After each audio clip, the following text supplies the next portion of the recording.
Oasis Audio presents The Woodshed Mystery by Gertrude Chandler Warner. Read for you by Aimee Lilly.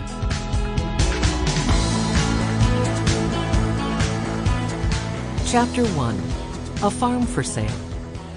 The telephone gave a long, loud ring. Supper was over. Benny Alden was going through the hall. He answered it.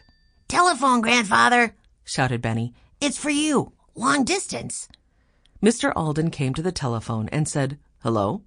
"Oh, yes." Then he said nothing for a long, long time.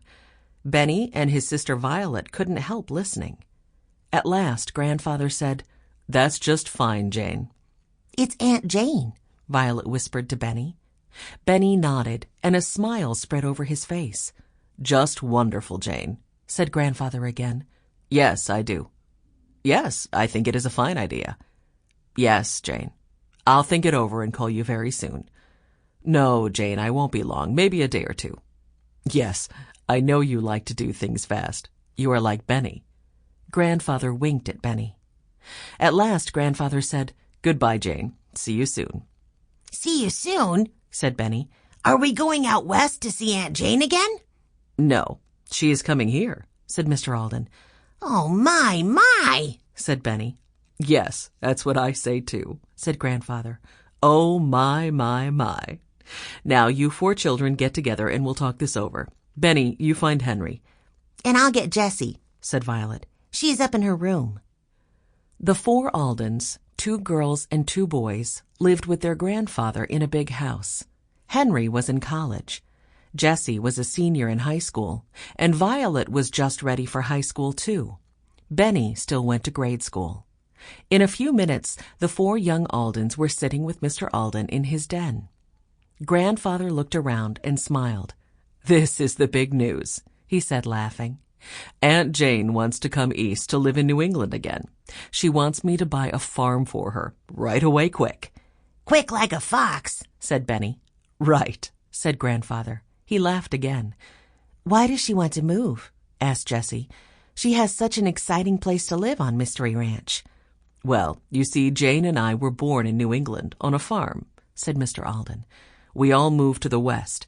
I should say Jane was about 18 when we went. I was younger than Jane. After a while, I wanted to come back and go into business, but Jane wouldn't. She said she would stay and run the ranch alone."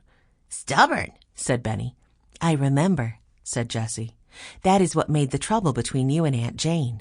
"Yes, she was too proud to give in. She found she couldn't run the ranch alone, so she almost starved to death." "Wasn't it lucky we went out there when she was sick?" said Violet.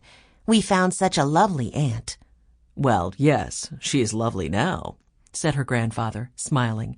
"Now I am going to surprise Jane. Maybe I can buy the very farm where we used to live. She would like that." "Oh, wouldn't that be wonderful?" cried Jessie. "We could go up to the farm and get everything ready. Do you suppose we'll have to get chairs and tables and beds? We could get in food and make the beds. We'd love to do that." "What fun that would be," said Violet. Her eyes were very bright. "When are you going to try, Grandfather?" asked Benny. "Well, my boy, I'm going to surprise you too. I'm going to start this very minute. It's only just after supper." Benny hugged Watch, the dog, and jumped up and down with him. Watch did not like this very well, but he loved Benny, so he did not make any fuss. "Now, just hand me that telephone, Henry," said Mr. Alden. "Whose number are you going to call?" asked Benny. "How do you know what to call?" "I don't," said Mr. Alden, but he made a call just the same. He called the village store.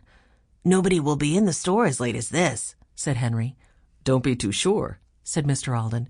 "In the old days, the storekeeper lived in the store. Maybe he still does." Sure enough, a loud voice answered. The children could hear every word. "Hello," said Grandfather. "Are you the manager of the store?" "Well, I guess so," came the answer. "It's my store." "Do you know anything about the old Alden farm up on the hill?" "Do I? Of course I know the Alden farm up on the hill. I live right here in this town." "Yes, I know. Do you know if the farm is for sale?" "Yes, 'tis. I must say 'tis. That farm is running down. Get it cheap." Sample complete. Ready to continue?